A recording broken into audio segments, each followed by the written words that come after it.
Hello, fellow tea drinkers. Welcome to Oversteeped. Today, we're going to be talking about reviews. Primarily, we'll be discussing the point of reviews, what most people get wrong about them, and the obligation to staying objective. Ultimately, reviews should not reflect an individual's biases or personal preference. Enjoyment is often conflated with quality, whereas disinterest or lack of enjoyment is often perceived by a reviewer as an indication of a work's flaws or failings. But this is not necessarily the case. Obviously, consumers are not obligated to conform to the expected and often rigid structured review format made by professional critics. However, it has been my observation that people often treat reviews like comment sections of websites rather than places where people are intending to provide clarity on a piece's merits. Reviews are primarily for informing others, potential audience members or readers. These people need to be given correct information about a piece's merits or lack of. So let's talk about this in more detail. So some industries have very structured review criteria. Sometimes we can look at actually the publishing industry is a very good example. What they'll do is they look at a novel's first impression. So this includes the hook. It can include, of course, the first chapter, maybe even things like the introduction of the characters and things like that. This might also be, of course, something superficial. So you might even look at the summary of the story itself, the front and back. Would you take this off of a bookshelf, for instance, in a bookstore? Would this be something that catches your eye? Which then leads into the second criteria, which is design. So this is the cover design. It could be the kind of font, typeface, the initial impression of the message that the publishing company or the novel that they're trying to sell to the person intending to purchase this, right? Does the cover make you intrigued enough to start reading the book, right? From there, they might look at more in-depth things, like is this an original idea or is it more contrived or based on works that have already come before it. And of course, there's no such thing as something that's truly original. A lot of things are built on other things, but there is a difference between overusing a tired concept and something that shines above others in the same field, right? So the third thing is originality. After that, there's the criteria of the use of language in the narrative itself. So this can be the style of the prose, it can be the way that the dialogue is handled, right? But ultimately, it's sort of there's going to be a kind of quality or a style that the writer themselves has, and the publishing industry does look at those things as well. After that, they also look at the message delivery in the novel. So this can be the themes, this can be like any of the morals. This has to do with what the point of the story itself is sort of trying to get across to the audience itself. All of those deeper elements, they're going to be looking at how well are these things executed, right? Do they land? That sort of thing. And then lastly, relevance, which is an often overlooked element all on its own, because sure, a piece might be enjoyable or it could be a comfortable place to go to, something familiar, but how relevant is it to what it's intending to do, right? If my intention is to reflect some sort of aspect of humanity, did I manage to get that across, right? Is it something that can be enjoyed by the current population? Is it something that can continue to be enjoyed for generations to come? How relevant is it, right? So that's an example of a more structured criteria that people might be able to use for that specific industry. And of course, you're probably wondering, well, that has nothing to do with me. Why is this being brought up? I'm making a point that there are very specific things to look into or consider when you're evaluating a piece's merits, right? You might be reviewing something for a completely different reason than a person who's looking to publish something, for instance. They'll be looking at it for how can they monetize this? Would they want to put their name on this? If it's a company, obviously, like, they're going to have some clout, but they're not going to want to publish something abhorrent or, in bad quality, right?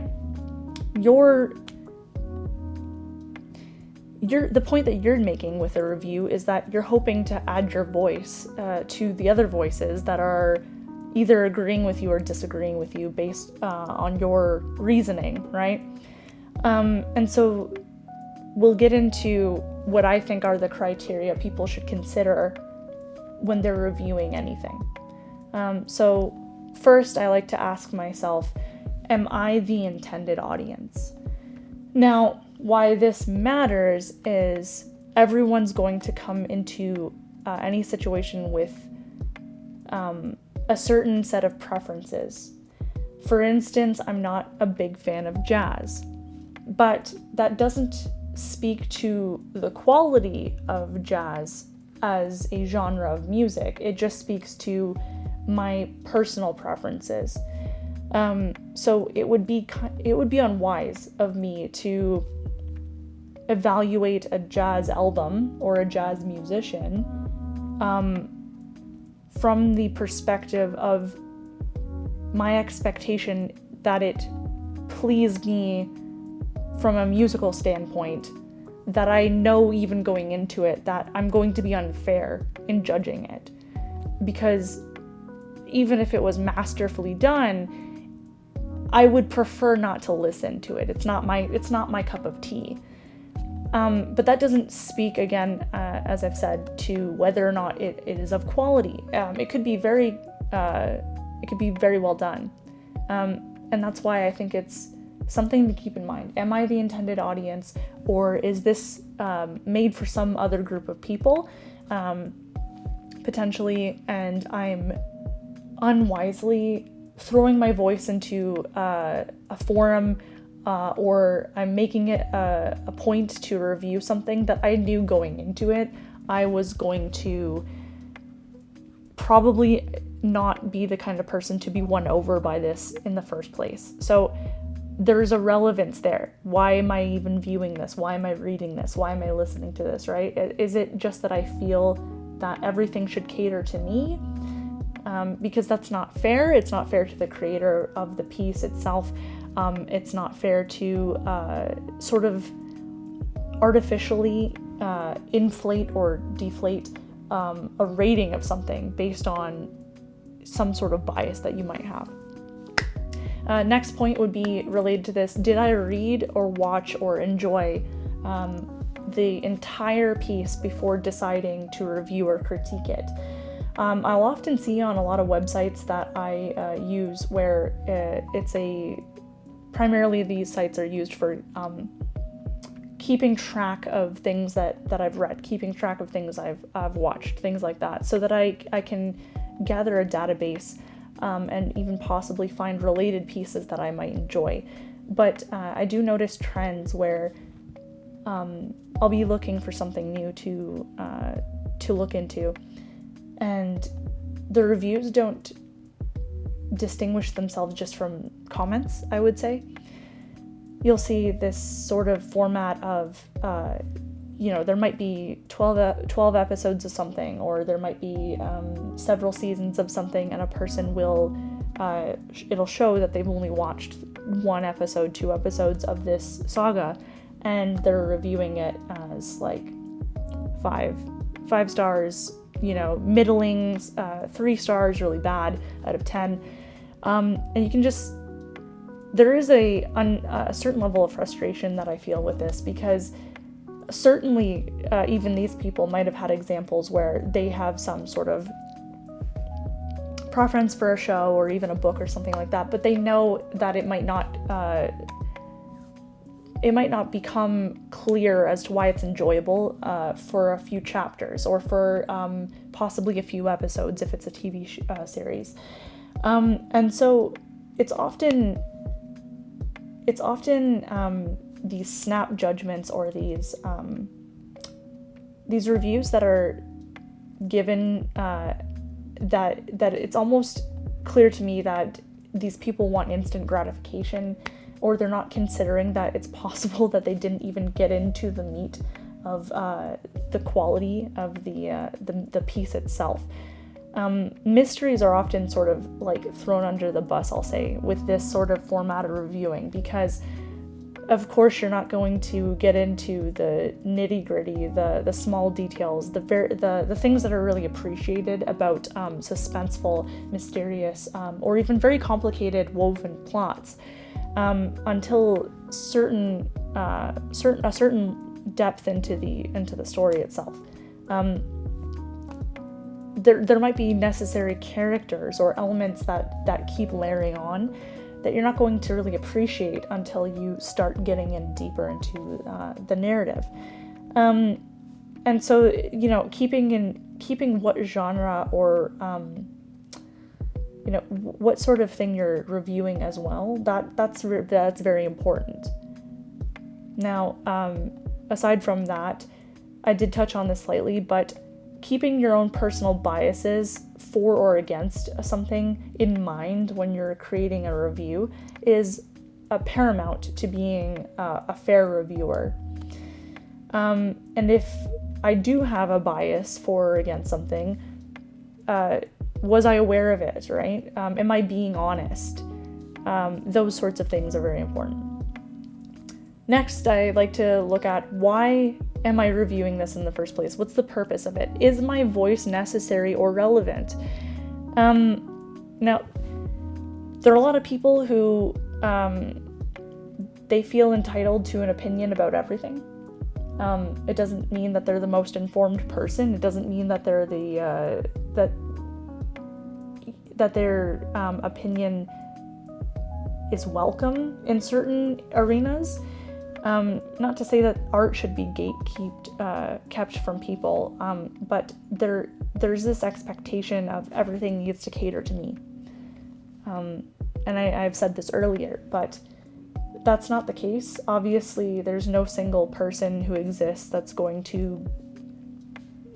everyone is going to aim their work at, right? Often art is created for the purpose of fulfilling something within the artist themselves. The writer themselves. They're not creating something for X person. They're creating it to share with people, obviously. But there is this sort of entitlement that a lot of people feel nowadays to have everything be the way that they want it to be. So really taking a look at why you feel the need to make a review in the first place, that's really going to inform your level of honesty as well in the review. And on the opposite side of things, not just being overly critical, but there are a lot of people who review things from a place of nostalgia. You see this a lot with favorite movies, especially, where something may have been viewed as a younger person or a child, and regardless of its actual quality, people tend to rate those slanting towards positive, right? More positively than if something were to come out more recently and they don't have that assigned nostalgia to it. They're going to be more harsh and critical on it because they're viewing it from a removed stance. They're not watching this or reading this from a place of openness and vulnerability the way that they were when they were a child. And yet the criteria should be the same for both of these things. You can take any two pieces created by any two creators, and you should honestly apply the exact same standards to both of them, but that often is not the case. So getting on beyond personal biases, you should absolutely look at whether or not the piece successfully executed the concepts, the themes, etc. that was pitched in the hook or the selling points. Was the piece accurate to what was promised in the summary or what was advertised to you? So when you look at a movie poster, when you see a trailer for a film, when you read the summary on the back of the book, when you take a look at the prologue or the first chapter of something, all of these things have an element of trying to catch and hold on to the audience's attention. And sometimes there is a tonal shift, or there's a complete detachment from what was advertised from what the final product is. And taking that into consideration is very important. There needs to be a better disclosure, I think, of whether or not you're considering that when you're making a review. Because often, if you're being honest, if the movie is selling you that it's a thriller with very little, perhaps it's a little slow in certain areas, it's more mysterious, there's more of a interpersonal sort of element between all the characters, then that's what the movie is intending to do. And so you can't come in from this perspective of, I was expecting some other element that wasn't sold to me. I was expecting there to be more of this thing that wasn't advertised. Well, unfortunately, you should expect to receive, if this were a restaurant and the menu has listed out the ingredients and the cooking style of the piece that you've ordered, don't be mad when it doesn't include non-disclosed elements. Be fair to what was expected here. And so that's also something that I notice quite a lot, is that people have unmet expectations that were never promised in the first place sometimes. Of course, it's a completely fair review if indeed it did seem like those elements would be present and they weren't. For sure, then that goes into whether or not something is falsely advertised to you. Of course, you can definitely put that in a review.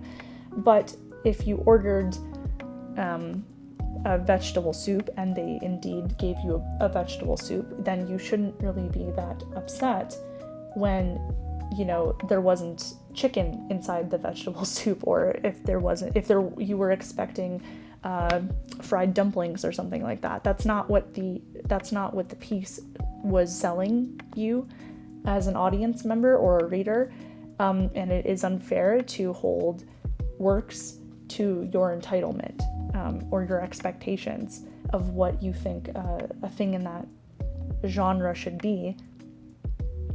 That's my opinion, but it's also just a fair and honest way of looking at reviews. Now, another thing that you should consider is how original or innovative is the piece compared to similar works in the field.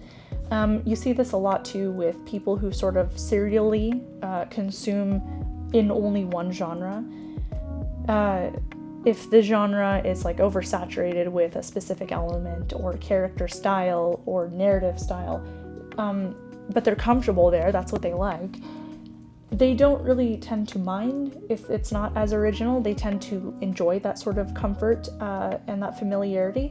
But I find that this is just giving a pass or some sort of, they're letting slide what would be otherwise lazy writing or lazy execution of themes, whereas they wouldn't let that sort of thing, they have harsher standards, I would say, in other genres possibly, or it could be that other media doesn't receive this sort of free pass. So originality is really something that needs to be looked at as well. And how well does the piece perform as an example of art in its field? Again, let's go back to jazz. If I'm expecting jazz to satisfy me as a person who doesn't appreciate jazz, it would possibly be less jazz-like than other jazz music. And for me to applaud it as an example of jazz is artificial. It's artificially pulling the metric for what I would consider good jazz music over to where a consumer of not jazz music, I'm setting the tone and the standard unfairly against what people expect jazz music to be. And so really it should be considered whether or not this is an expected or if this is a standard of what would be considered quality in that piece's field. So comparatively to other things in the field.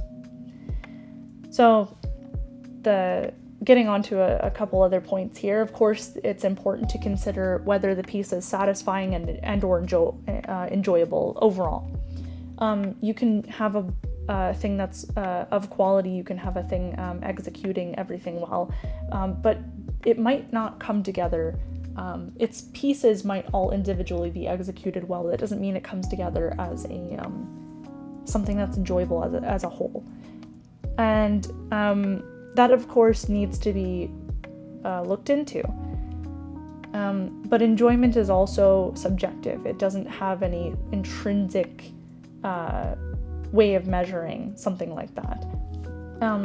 So yes, enjoyment needs to be taken into account, but as I said previously, you do have to try your best to understand if you didn't enjoy something, was it a failing on the creator, or was it just simply not intended for you?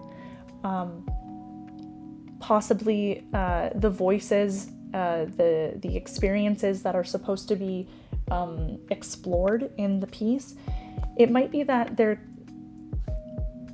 not the voices or experiences that you're used to hearing about, and so you are giving them this othered status. This you might expect that your experiences are the default. Just consider that even if you didn't enjoy it, there might be a reason for that you haven't considered. And overall, yes, your impression should be something you take into account, but it isn't something I would put a lot of weight onto for crafting an appropriate review.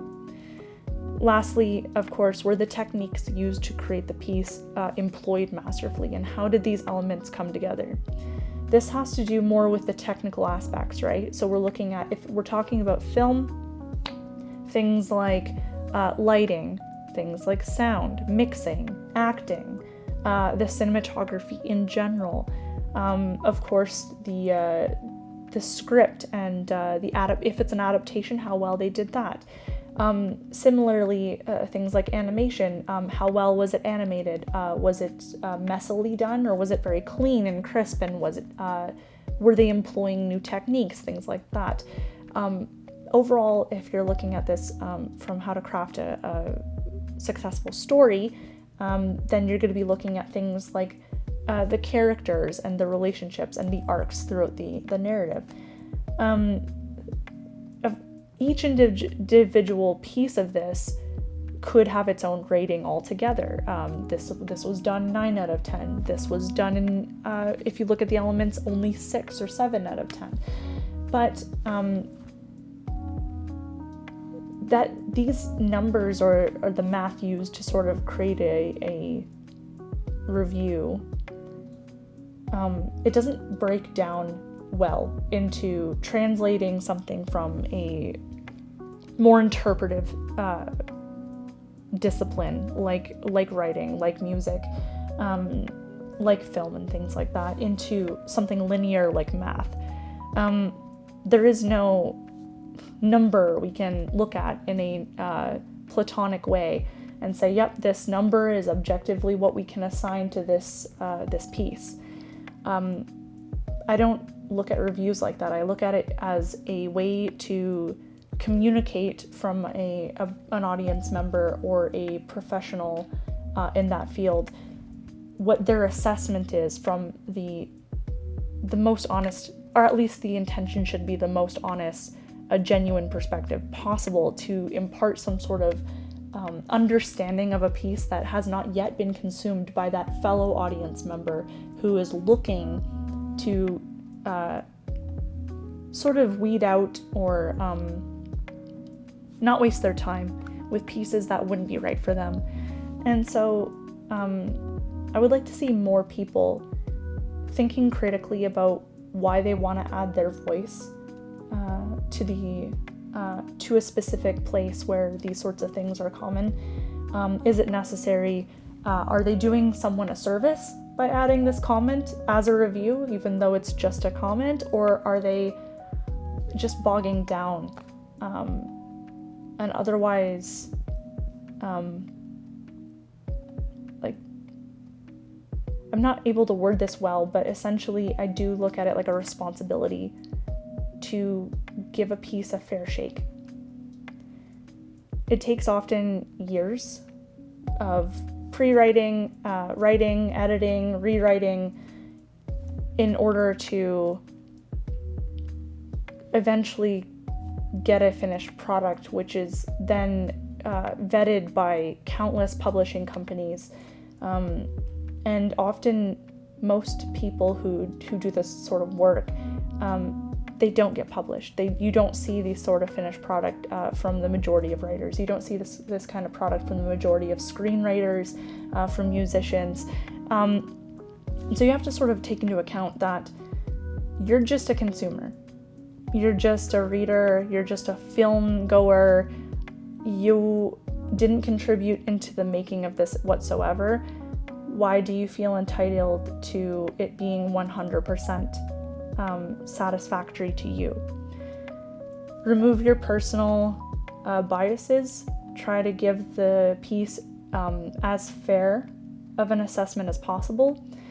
But ultimately, try to keep that in mind next time you feel the need to go out of your way to give something a review. Really consider these things. I try to do that. If I know going into something that I'm not going to enjoy it, I don't even bother watching it or reading it in the first place. It's not for me. I would just be tainting